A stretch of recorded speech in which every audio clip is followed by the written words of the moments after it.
So good afternoon to everyone. So today we will discuss about the necessary and sufficient condition जो कि semester 4 में है और ये पेपर 5th का है। और इसमें हम लोगों ने काफ़ी चीज़ें ऑलरेडी पढ़ चुके हैं, तो उसी के आगे हम लोग कंटिन्यू करेंगे। तो ये है, हम लोगों ने पढ़ लिया था कि अगर कोई फंक्शन एनालिटिक है तो उसका उसमें ये कंडीशन सेटिस्फाई करती है, ठीक है ना। तो एफ जेड क्या है, u x y plus i v x y, मतलब वी यू एंड वी जो है वो function of x and y है, ठीक है। तो हम लोग इसको आगे कंटिन्यू करेंगे।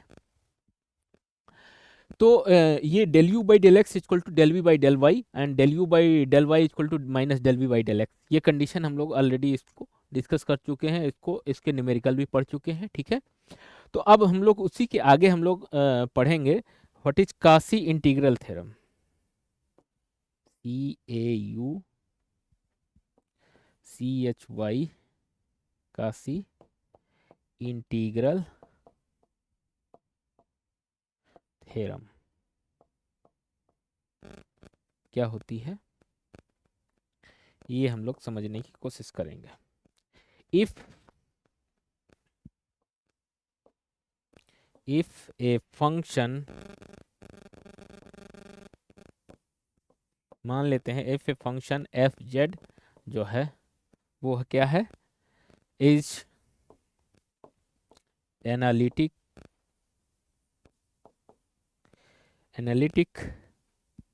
एंड इट्स डेरिवेटिव क्या होगा, जो डेरिवेटिव होगा F dash Z. F Z जो है ये विदाउट डेरिवेटिव है, डैश का मतलब ये डेरिवेटिव है, ठीक है ना। Continuous continuous at all points, ये सभी पॉइंट पे कंटिन्यूअस है, continuous at all points inside inside inside है and on a simple close curve C, and on a simple closed curve C. Then क्या होगा, ये क्या है, सिंपल क्लोज कर्व, ठीक है ना, मतलब एक सिंगल कर्व है। देन इंटीग्रल, ये क्या होगा, ये close curve C f Z D z क्या होगा, ये जीरो होगा। यही हमारा कहलाता है कासी इंटीग्रल थ्योरम, ठीक है ना। तो अगर इस टाइप का कोई मतलब इंटीग्रल है, उसको इवेल्युएट करने में बहुत इंपॉर्टेंट भूमिका निभाता है, तो ये कासी इंटीग्रल थ्योरम को हम लोग कंसीडर करते हैं, ठीक है। तो अब इसको प्रूफ कैसे करेंगे कि ये integral F Z D z क्या होगा, जीरो होगा, ठीक है ना। तो अब इसका प्रूफ देखते हैं।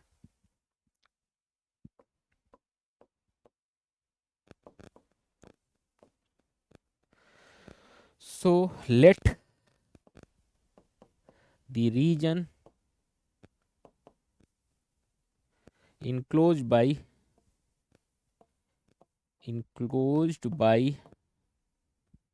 the curve, region enclosed by the curve C B R है, कोई R है, एंड लेट एफ जेड क्या है, U प्लस U इतना अंडरस्टूड हो गया है कि U is a function of x y and V is a function of x y, ठीक है ना। एंड Z क्या है, X प्लस आई वाई, ठीक है। तो डी जेड क्या हो जाएगा, d x plus i d y, ठीक है। अब now integral F Z D z रखेंगे इसको, तो क्या हो जाएगा, close curve C, integral C f z की जगह हम लोग क्या रख सकते हैं, u plus i v into d z की जगह d x plus i d y. ठीक है, अब आई वाले टर्म अलग कर लीजिए और वी वाले टर्म अलग कर लीजिए। ठीक है ना, तो इसको थोड़ा सा हम लोग रीअरेंज करेंगे। Integral C u d x minus v d y. ठीक है, u d x minus v d y plus i times integral C v d x plus u d y. ठीक है, ये हो गया।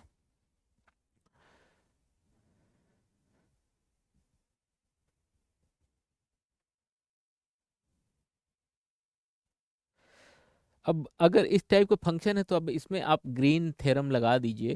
तो अगर कंटिन्यूअस फंक्शन है, हम लोगों ने ऑलरेडी डिफाइन कर चुके हैं कि u and v continuous function है, तो इसकी जगह पे हम लोग कैसे लिख सकते हैं, double integral are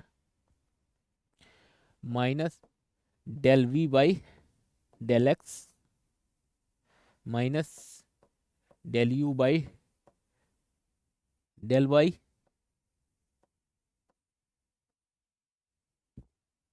into d x d y minus i times integral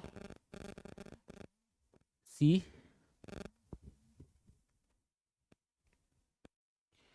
del u by del x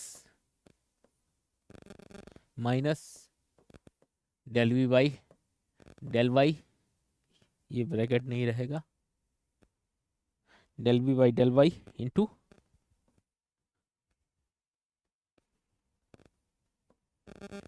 D x d y. ठीक है, बाई ये कहाँ से आया, by green,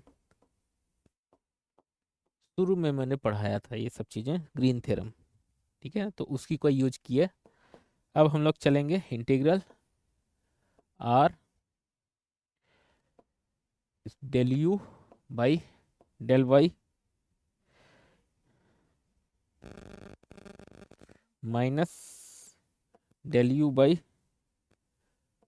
del y into d x d y minus plus i times integral del u by del x minus del v by del y into d x d y. इसमें क्या किया मैंने, use C R Cauchy Riemann equations. तो Cauchy Riemann equations हम लोगों ने already यहाँ पे देख चुके हैं कि क्या क्या है ये क्या कहलाती हैं, काशी रीमान इक्वेशंस कहलाती हैं, ये वाली सी आर इक्वेशंस। मतलब del u by del x की जगह हम लोग क्या रख सकते हैं, del v by del y रख सकते हैं, del u by del y की जगह del v by del x रख सकते हैं माइनस साइन के साथ। ठीक है, तो ये सी आर इक्वेशंस कहलाती हैं। ठीक है, अब इसी के आगे चलते हैं। तो यूजिंग सी आर इक्वेशंस, तो ये क्या हो जाएगा, ये दोनों जीरो हो जाएंगे प्लस आई टाइम्स ये भी जीरो हो जाएगा। सी आर इक्वेशन को जैसे ही यूज करोगे तो ये क्या हो गया, integral C f Z D z क्या हो गया, जीरो। ठीक है, ये क्या कहलाता है, काशी इंटीग्रल थ्योरम कहलाती है। तो अब हम लोग कुछ टर्म्स हैं जैसे simply connected region, multiple connected region, तो उनको समझ लेते हैं। तो what is simply connected region, simply connected region, तो इसमें number 1 point, Cauchy integral theorem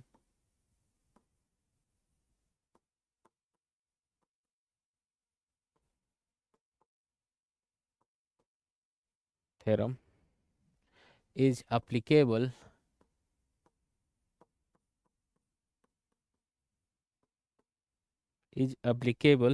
only for simply connected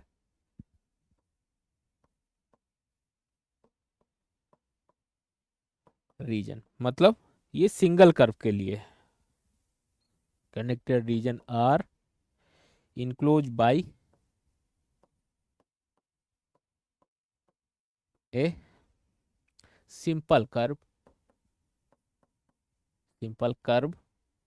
सी, ठीक है, विच डज नॉट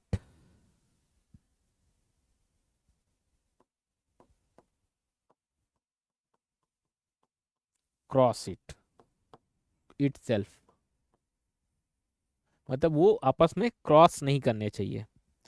तो सिंपली कनेक्टेड रीजन का मतलब ये है, कोई एक कर्व है, ठीक है, ये सी है, ये कोई रीजन आर है, ठीक है।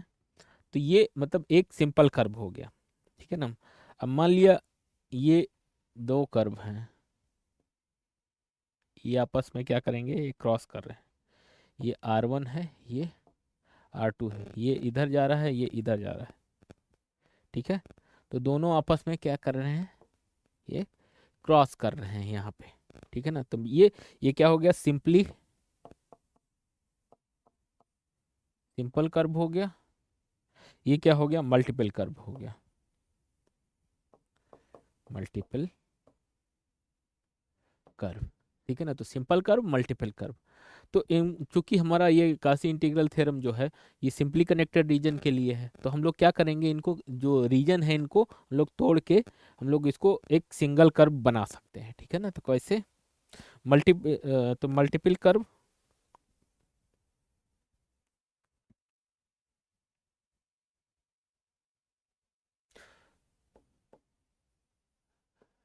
Multi multiply connected reason,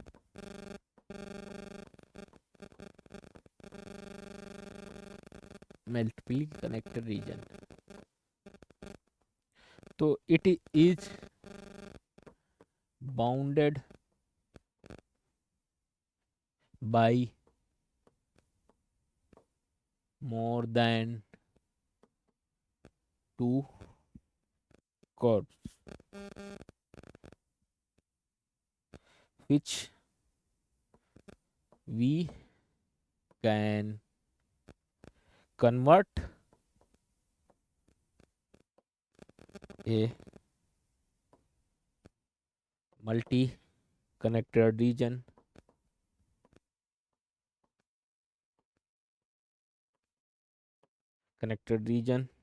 into a simply connected region। कैसे, by giving it one or more cuts, इनको कट करके हम लोग बना सकते हैं।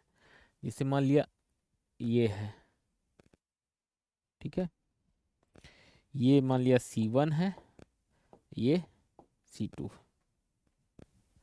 को ऐसे दिखाएंगे, ये दोनों आपस में एक इधर को घूम रहा है ऐसे ऐसे, और एक ऐसे ऐसे घूम रहा है, ठीक है। तो इसको कैसे हम लोग बना सकते हैं,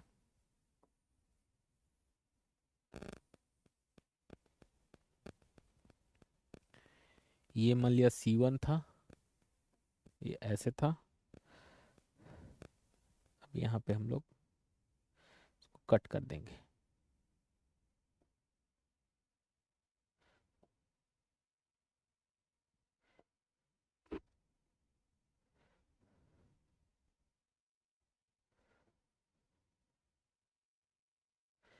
ये हमारा C2 है, ये C1 है।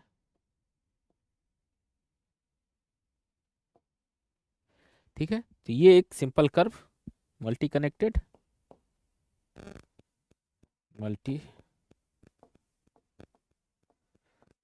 हो गया रीजन सिंपल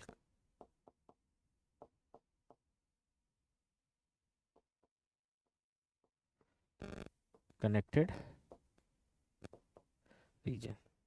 ठीक है, इसी तरह से मान लिया 3 4 हैं तो उसमें कट्स दे दे दे के हम लोग इसको वो मॉडिफाई कर सकते हैं। तो मल्टीपल कनेक्टेड रीजन से सिंपली कनेक्टेड रीजन में जस्ट गिविंग कट्स। ठीक है, तो ये हो गया। अब हम लोग चलते हैं extension of Cauchy theorem to multiple connected reason.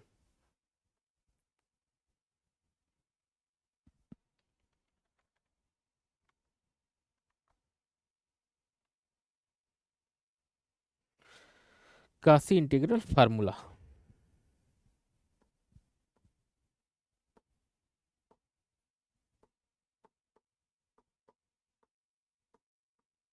Integral formula. ठीक है, if f z is analytic within within and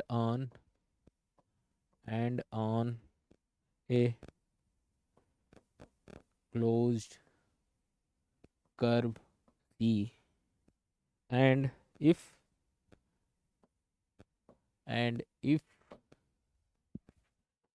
a is any point within C then in f ए क्या हो जाता है, f a equal to 1/2 pi integral F z upon Z minus a into d Z. ठीक है, तो ये कासी integral formula है। कासी इंटीग्रल थ्योरम क्या है, integral F Z D z क्या होगा, वो 0 होगा। और कासी इंटीग्रल फार्मूला में क्या आता है, एफ ए क्या है, any point within C है, तो एफ ए क्या हो जाएगा 1/2 pi integral F Z D Z upon Z minus A D Z. ठीक है, तो ये इसको आप लोग थोड़ा सा देखिएगा, और इससे रिलेटेड हम लोग कल नेक्स्ट क्लास में हम लोग न्यूमेरिकल प्रॉब्लम करेंगे और इसको प्रूव करेंगे। ठीक है ना, तो आज हम लोग यहीं तक यहीं पे समाप्त करते हैं। नेक्स्ट क्लास में हम लोग इसके फार्मूले और इसके जो न्यूमेरिकल प्रॉब्लम है वो हम लोग देखेंगे। So thank you so much, next class में फिर मिलते हैं।